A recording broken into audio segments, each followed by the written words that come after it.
नमस्कार साथियों, मैं निशांत आज ना चाहते हुए भी आप लोगों के बीच लाइव आ रहा हूँ। साथियों, कोरोना वायरस के दूसरे लहर के कारण वर्तमान समय में जो स्थिति है, ये आज एक व्यापक रूप ले चुकी है। एक बड़े स्तर पर व्यापक रूप ले चुकी है। इसके कारण वर्तमान समय में जो हालात उत्पन्न हुए हैं, जो परिस्थितियाँ उत्पन्न हुई हैं, जिनके बारे में सोचकर, सुनकर या सोचने मात्र से ही हृदय द्रवित हो जाता है।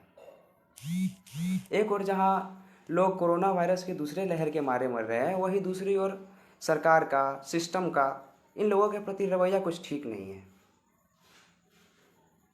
मैं साफ साफ ये आपको बता देना चाहता हूं कि आज प्रदेश में, देश में कोरोना के कारण मौत का सिलसिला लगातार जारी है। तो क्या आप देख पा रहे हैं ये सरकार का रवैया कितना अच्छा है, सिस्टम का रवैया कितना अच्छा है। इस हालात में भी सिस्टम के लोगों ने, कुछ कर्मचारियों ने और भी कई लोगों ने इंसानियत का सिर गर्व से ऊंचा कर दिया है। जानते हैं कैसे? ये आपदा को अवसर बना दिए हैं। हाल ही में कुछ दिन पहले पटना में एक कोरोना संक्रमित महिला की मौत हो गई। उनके परिजन जब शव लेने पहुंचे तो वहां उपस्थित कर्मचारियों द्वारा यह कहा गया कि 5,000 की राशि जमा करो, तब शव को उठाने देंगे।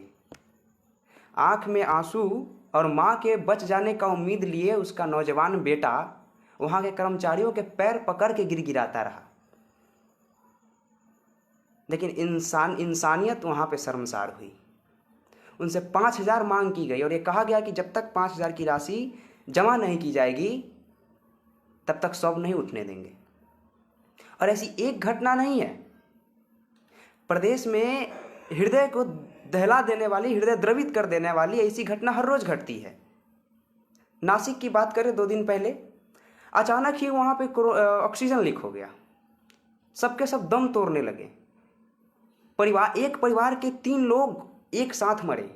मरने से पहले उनके परिजनों का कहना था कि आधे घंटे नहीं, जैसे कि इंटरनेट पे न्यूज़ चैनलों में यह दावा किया जाता है कि आधे घंटे तक ऑक्सीजन की आपूर्ति बंद रही, तो आधे घंटे नहीं, वहाँ पे 2 घंटे ऑक्सीजन की आपूर्ति बंद रही। और उस हालात में कईयों ने दम तोड़ा। तड़प तड़प कर मरते रहे, लोग देखते रहे, कोई कुछ कर नहीं पाया।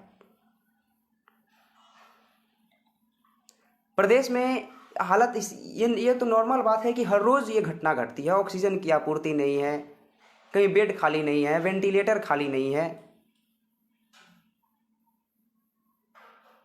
एनएमसीएच की बात किया जाए, पटना में एनएमसीएच, पीएमसीएच, एम्स, आईजीआईएमएस जैसे बहुत सारे अस्पताल है। यहाँ पर आपदा को अवसर बनाया जा रहा, चाहे वो ऑक्सीजन की आपूर्ति के मामले में हो, चाहे वो रेमडेसिविर इंजेक्शन के मामले में हो, चाहे वो एम्बुलेंस के मामले में हो। एम्बुलेंस के मामले में क्या गुल खिलाया जा रहा कि मात्र 2 किलोमीटर ले जाने के 7,500 से 8,000 रुपए मांगे जा रहे हैं। सबसे प्रतिष्ठित संस्थान all Indian institute of medical science, AIIMS, जिसके गेट के बाहर हर रोज एम्बुलेंस के संचालकों द्वारा 8-10 एम्बुलेंस खड़ी किए जाते हैं। और कोई मरीज या मरीज के परिजन जब उनसे सिफारिश करते हैं तो उनसे ये कहा जाता है कि 8,000 से 7,500 तक की राशि आप जमा कीजिए। और उसमें भी अगर ऑक्सीजन नहीं है एम्बुलेंस में तो उसके 6,000 लगेंगे। मतलब कि जिस एम्बुलेंस में ऑक्सीजन नहीं देंगे उसके 6,000 लेंगे। और ये मात्र ज़्यादा दूरी की नहीं, ये घटना हम पटना में अक्सर आते जाते हैं तो देखते हैं कि मात्र 2 से 3 किलोमीटर दूरी पर तय करने के 7,500 से 8,000 रुपये मांगे जा रहे हैं। हाँ, 10,000 भी मांगे जा रहे हैं, बिल्कुल। हमारे एक साथी कह रहे हैं 10,000 मांगे जा रहे हैं, बिल्कुल, ये तो आम बात है। हम सरकार से एक सवाल करते हैं कि कालाबाजारी अभी व्यापक स्तर पे बढ़ा है। 250 रुपए में जो ऑक्सीजन रिफिल आती है उसके 1,000 से 2,000 मांगे जा रहे हैं। 250 रुपए की जो रिफिल है उसके 1,000 से 2,000 मांगे जा रहे हैं। बीते दिनों की घटना है, 800 रुपये की रेमडेसिविर इंजेक्शन की 25,000 रुपये वसूले गए। 25,000 तो छोड़िए, 40,000 तक वहां पे वसूले गए। और सरकार ये दावा करती है कि ड्रग एजेंसियों पे हमने प्रशासन तैनात कर दिया है, ड्रग एजेंसियों पर हमने इंस्पेक्टरों की तैनाती कर दी है। तब मानते हैं कि ड्रग एजेंसियों पे इंस्पेक्टरों की तैनाती हुई। तो जब ड्रग एजेंसियों पे इंस्पेक्टरों की तैनाती जब हो ही गई, तो इंस्पेक्टरों की तैनाती में 250 के 1,000 क्यों लिए गए? 800 के 20,000 से 25,000 क्यों लिए गए? 2 किलोमीटर दूरी तय करने के 8500 रुपये क्यों मांगे गए? 10,000 रुपये क्यों मांगे गए?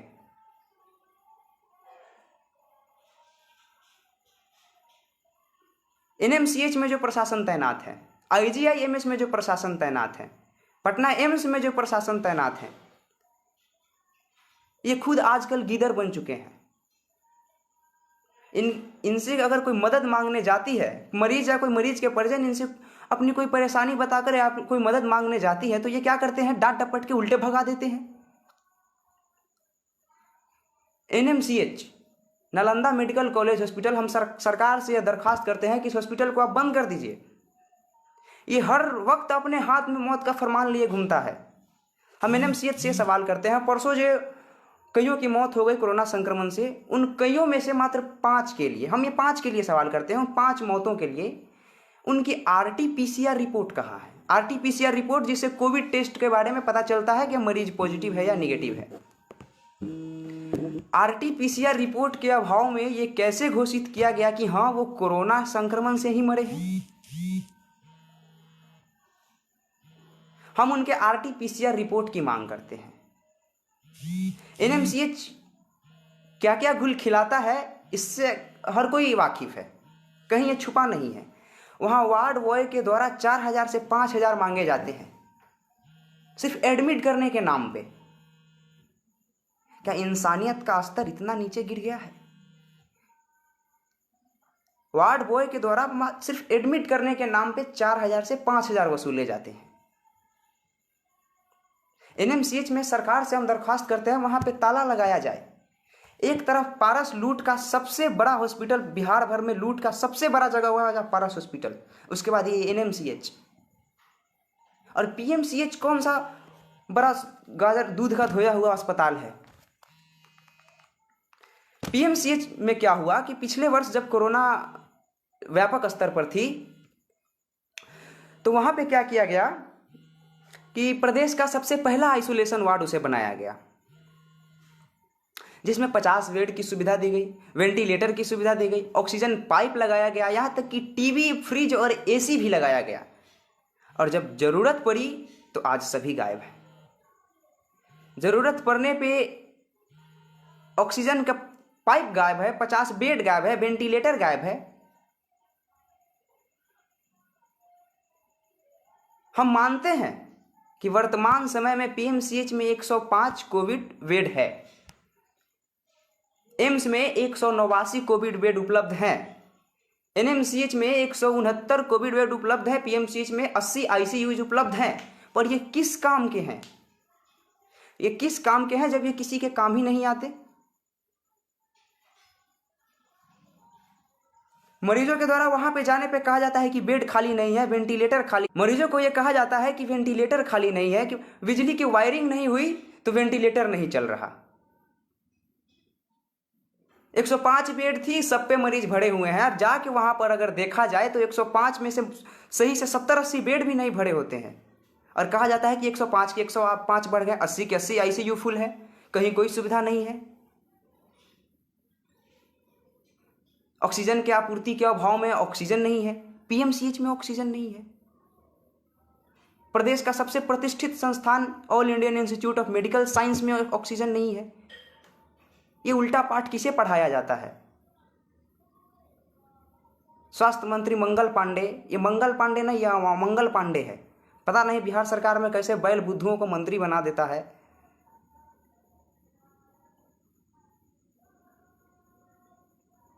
अरे जब नहीं संभल रहा सिस्टम आपसे, तो आप छोड़ दीजिए ना, आपसे अच्छे अच्छे लोग पड़े हैं। आप पप्पू यादव के हाथ में स्वास्थ्य प्रभार दीजिए ना, आप पप्पू यादव जी के हाथ में स्वास्थ्य प्रभार देके देखिए। प्रदेश के हालत में कैसे सुधार आता है।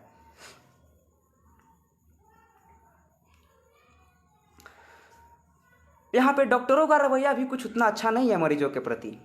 ये देखने को कई केसेस में देखने को मिला है कि डॉक्टर खुद का आरटीपीसीआर रिपोर्ट तैयार कर लेते हैं, खुद को पॉजिटिव बता के आइसोलेट हो जाते हैं।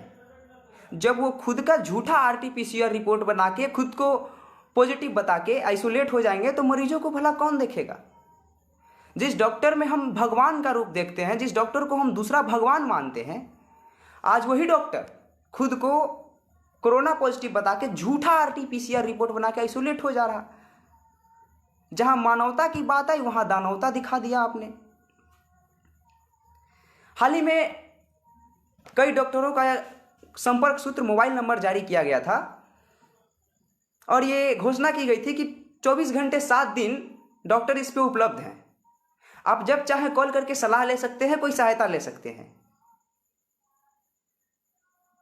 आप किसको आप गुमराह कर रहे हैं साहब। जानते हैं उन नंबरों पे कॉल करने पे कोई फोन नहीं उठाता, और किसी गंभीर परिस्थिति में, किसी इमरजेंसी में अगर उन्हें बार बार कॉल किया जाए तो वो नंबर को ब्लॉक कर दे रहे हैं। और ये हम सिर्फ मुंह से कह नहीं रहे हैं, अभी आपको प्रमाण देंगे। उन लिस्ट में से पटना के कई डॉक्टरों का हमने नंबर इसमें लिख लिया है। ये सिर्फ पटना की रिपोर्ट है, वैसे तो जारी किए गए थे भागलपुर, बेगूसराय, हर जिलों में, वैशाली, मुजफ्फरपुर, लगभग सभी जिलों के लिए जारी किए गए थे। लेकिन इसमें हमने सिर्फ पटना के डॉक्टरों का नाम लिखा है और इसमें से हम किसी एक डॉक्टर को कॉल लगाएंगे। अभी अपने इस मोबाइल फोन से किसी एक डॉक्टर को कॉल लगाएंगे और देखिएगा वास्तविकता क्या है। वास्तविकता क्या है जो आप देखिएगा। इन एक डॉक्टर को हम कॉल लगा रहे हैं अभी हम एक डॉक्टर को कॉल लगा रहे हैं, बस आप देखते जाइए।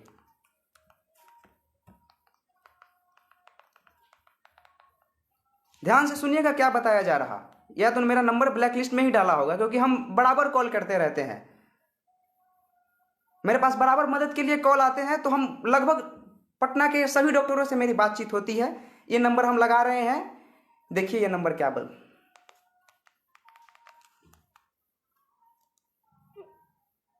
Incoming call facility to the dialed number is currently not available. कल तक ये नंबर से बात होती थी, जिस नंबर पे अभी मैंने कॉल किया, कल तक इस नंबर से बात होती थी। अभी इस नंबर पर यह कहा जा रहा कि incoming call is not available on this number. और ये मोबाइल नंबर पटना के पीएमसीएच के डॉक्टर का है। क्या पटना के पीएमसीएच के डॉक्टर का इनकमिंग बंद रहेगा? कल तक इस नंबर से बात हो रही थी, संपर्क जारी था। कल लगातार 3 बार हमने कॉल किया, एक बार बात हुई, दूसरी बार बात हुई, तीसरी बार मेरा एक नंबर ब्लॉक कर दिया गया। आज फिर नंबर बदल के हमने कॉल किया, आज इनकमिंग ही बंद है। यही स्वास्थ्य सुविधा है, ये सुविधा वो सुविधा। ये सिर्फ झूठ बोल के गुमराह क्यों किया जा रहा है? आप ऐसे झूठ बोल के गुमराह अक्सर करते हैं, हमको कोई तकलीफ नहीं है। कम से कम जब लोग तड़प कर मर रहे, ना जिनके जीने का ठीक है ना मरने का ठीक है, कौन तड़प रहा, कौन घुट घुट के मर रहा, इनका कोई देखने वाला नहीं है। कम से कम इस मामलों में तो आप गुमराह ना कीजिए साहब। इंसानियत को तार तार ना कीजिए, शर्मसार ना कीजिए।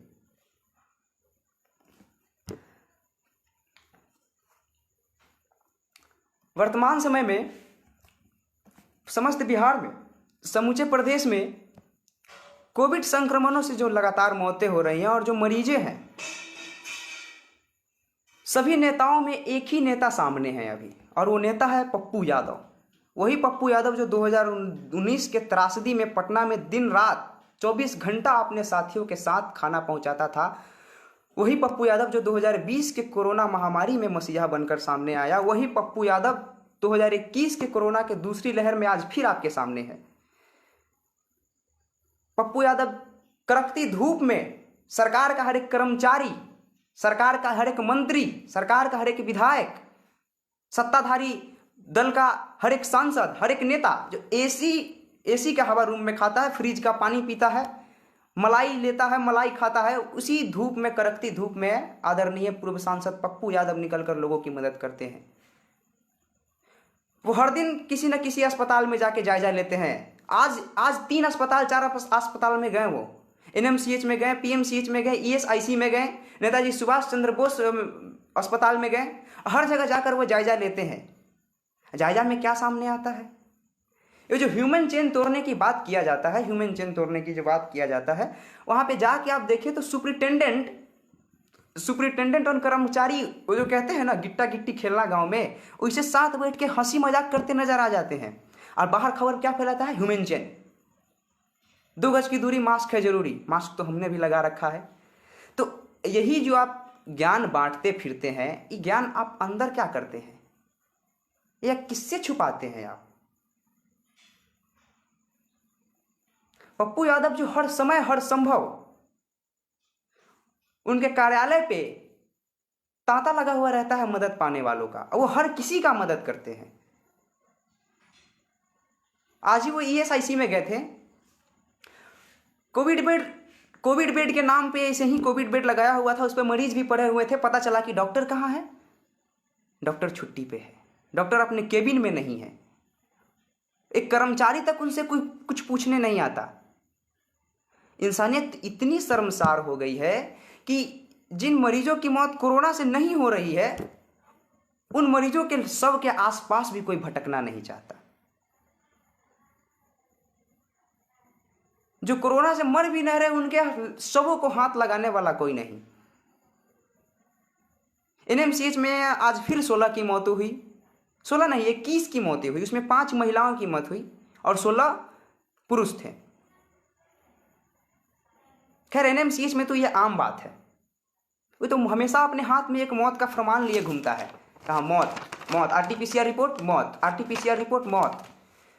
सिस्टम पूरी तरह फेल है यहाँ पे। अगर आपके सिस्टम में कोई त्रुटि ना होती, अगर आपका सिस्टम सही ढंग से चल रहा होता, तो एनएमसीएच में वार्ड बॉय के द्वारा 4000 और 5000 की मांग एडमिट करने के नाम पे कभी न की जाती। अगर आपका सिस्टम सही रहता तो कालाबाजारी इतने व्यापक स्तर पे बड़ा रूप न ली होती। दोष यहां सिस्टम में ही है। ये वीडियो कॉन्फ्रेंसिंग और मीडिया के सामने आकर बड़ी बड़ी बातें कह जाने से मोदी जी, बिहार में नीतीश कुमार, ये चेहरा चमकाने की राजनीति छोड़िए।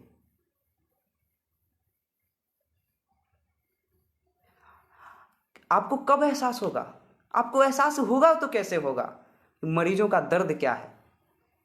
कोरोना के कारण जो तड़प कर मर रहा उनका दर्द क्या है? ऑक्सीजन के अभाव में जो अपना दम तोड़ दे रहा है उनका दर्द क्या है? दर्द का आभास आपको कैसे होगा? जो दर्द आप झेले नहीं कभी, उस दर्द का आभास आपको कैसे होगा? आज की एक घटना है,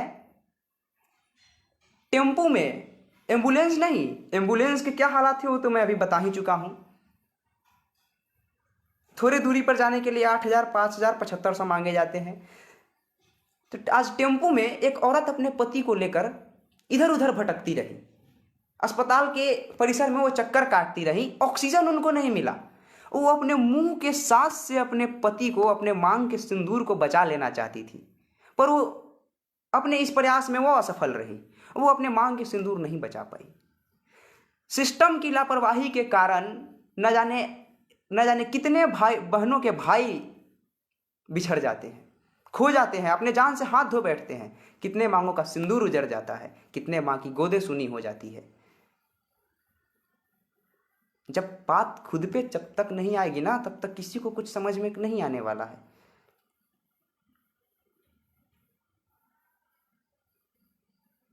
सरकार से मैं साफ साफ कहना चाहता हूं कि अब तो आप रोड पे निकलिए।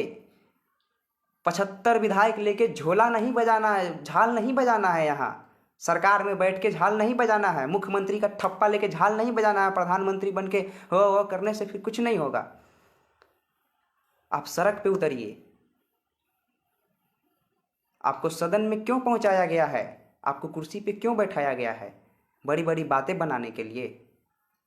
हाँ, हो रही है, ऑक्सीजन की उपलब्धता लगातार जारी है, इधर से वो आ रही है। रेमडेसिविर की 14,000 खेप हम स्पेशल गाड़ी से मंगवा रहे हैं, ये मंगवा रहे हैं। अरे क्या मंगवा रहे हैं सर? आप वही मंगवा रहे हैं, 800 के 25,000 और 40,000 मंगवा रहे हैं आप। घुट घुट के रोज लोग मरते हैं, जिनको पूछने वाला कोई नहीं है। अस्पताल परिसर में ही मर जाते हैं, बेड पे जाने से पहले मौत हो जाती है। आज ESIC में पप्पू यादव जी से एक डॉक्टर ने कहा कि हमारे पास 100 बेड उपलब्ध है, जिनमें से हमने 40 पर ही मरीजों को लिटा रखा है। क्यों 40 पर ही? क्यों? बेड तो 100 है, 100 पर क्यों नहीं? तो हमारे पास सुविधा नहीं है ना सर। हम सुविधा कहाँ से लाएं? हम सिर्फ अगर हमने 40 को लिटा रखा है तो हम 40 को ही जीवन दान दे सकते हैं, वो भी गारंटी नहीं लेंगे कि हाँ उनको हम बचा ही लेंगे। सुविधा क्यों नहीं है?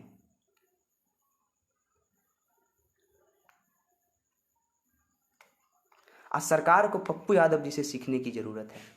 आज राज्य का हर एक नागरिक कह रहा कि नेता हो तो पप्पू यादव जैसा। तो हम भी नागरिक से एक बात कहना चाहते हैं कि जब पप्पू यादव जी अपना सेवा भाव दिखाते हैं तो सबकी नज़र में वो तो अच्छे हो ही जाते हैं, ये तो आम बात है। वो 2019 में भी सबके नज़र में अच्छे थे पटना बाढ़ के दौरान, लेकिन जब चुनने की बारी आती है तो आप गलत चुनाव कर जाते हैं। आप सही चुनाव तो करके देखें। पप्पू यादव कुछ भी नहीं है अभी, ना वो विधायक है, ना सांसद है, ना किसी भी सदन के वो सदस्य नहीं है। बस एक पार्टी चला रहे हैं अपनी, जन अधिकार पार्टी। हम वही पार्टी के हम कार्यकर्ता हैं और लोगों की वो सेवा में लगातार जुटे रहते हैं। कोई एक कॉल करे उनको कि पप्पू यादव जी हमको अभी ऑक्सीजन का जरूरत है, तत्काल तुरंत वहां पे ऑक्सीजन पहुंचाया जाता है। कोई एक कॉल करे कि पप्पू यादव जी अभी हमको रेमडेसिविर इंजेक्शन की जरूरत है, तुरंत वहां पे इंजेक्शन पहुंचाया जाता है। कोई एक कॉल करे कि पप्पू यादव जी पैसों के अभाव में मेरा इलाज रुका हुआ है, जितना पैसा लगता है पैसा वहां पे तुरंत पहुंचाया जाता है। पप्पू यादव जी कोई मंत्री नहीं है। पप्पू यादव जी से कुछ सीखिए सरकार, वर्तमान सरकार से मैं सिफारिश करता हूं, पप्पू यादव जी से आप कुछ सीखिए।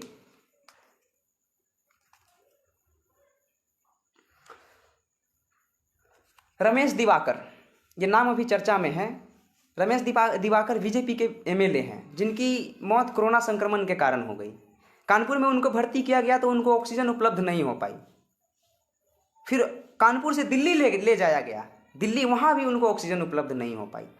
जब सत्ताधारी दल बीजेपी के विधायक रमेश दिवाकर बीजेपी के विधायक हैं, जब सत्ताधारी दल के लोग का ये हाल है तो आम आदमी का क्या होता होगा आप सोच के देखिए। आप सोच नहीं सकते, उतने बुरे हालात, उतनी बुरी परिस्थितियां आम आदमी के सामने है आज। घर से निकल के सड़कों पर तो देखिए, कभी घर में पंखा की हवा, AC का हवा लेने से और फेसबुक व्हाट्सएप पे अपना दर्द बयां करने से कि हाँ मेरे संवेदना गरीबों के साथ है, मरीजों के साथ है, इससे कुछ भी नहीं होगा। सबसे पहले मैं युवाओं को कहना चाहता हूं, हमारे साथ कई युवा अभी जुड़े हुए हैं, वो जो IPL पे पैसा लगाते हैं, सट्टा लगाते हैं 100, 200, 500, 1000 का। हम मानते हैं आपके पास बहुत पैसा है साहब, अच्छी बात है। वो पैसा आप आज अभी जो हालात जितने वर्तमान में जितने विपरीत हालात हैं, आप किसी गरीबों के लिए वो 500, 1000 लगाइए ना। वो जो MI, RCB और फलना ठेकान CS के पता नहीं कौन कौन टीम है, उसका जो आप नारा लगाते फिरते हैं, आप कभी किसी गरीब के लिए तो सड़क पे आइए ना, आप किसी गरीब के मदद के लिए तो आगे आइए ना। वर्तमान समय के हालात आपके आंख के सामने है, फिर भी क्यों नादानों जैसी हरकतों आप अपना रखे हैं। खैर ये सब बात छोड़िए, मैं आपसे ये साफ शब्दों में कह देना चाहता हूं कि पटना में एम्स, IGIMS, PMCH, NMCH, ये सब जैसी अस्पतालें हैं, इनमें जाने के बाद कोई जिंदा वापस नहीं आता है। ये अब मौत का एग्रीमेंट तैयार करता है। ये आदमी उम्मीद लेके जाता है कि हम कोरोना संक्रमित हैं, हमको वेंटिलेटर पे सुताया जाएगा, मेरा अच्छा उपचार किया जाएगा, ऑक्सीजन की अच्छी व्यवस्था होगी, RT-PCR रिपोर्ट मेरा पॉजिटिव आया तो कोई दिक्कत नहीं है, हमें समय पे उपचार मिलता रहेगा, रेमडेसिविर लगातार जरूरत के अनुसार दी जाएगी। तो आप एक बार जाके तो देखिए, आपके परिजन रोते मिलेंगे कल होके। इसलिए मैं आप सबसे हाथ जोड़ के यह सिफारिश करता हूं कि सामान्य लक्षण दिखने पर भी, कोरोना के सामान्य लक्षण जैसे खांसी, सर्दी, बुखार, सांस लेने में कठिनाई, ऐसे लक्षण दिखने पर भी आप खुद घर में आइसोलेट हो जाइए। अस्पताल जाने की कोई जरूरत नहीं है। अस्पताल के जो हालात है ना साहब, ये मौत के अलावे आपको कुछ नहीं दे सकता। वर्तमान हालातों को हम करीब से देखे हैं, हर कोई करीब से देखा है। ये मौत के अलावे आपको कुछ भी नहीं दे सकता। इसलिए आप खुद की सुरक्षा के लिए, अपने चाहने वालों की सुरक्षा के लिए, अपने चिंतकों की सुरक्षा के लिए घर में ही आइसोलेट रहें। एक तो कोरोना संक्रमण, ऊपर से उसके बाद अगर आप मरना चाहते हैं तो प्रदेश के व देश के किसी अस्पताल में जाइए, बेशक जाइए अगर आप मरना चाहते हैं तो, क्योंकि वहां पे मौत के अलावा दूसरा कुछ भी नहीं मिलता।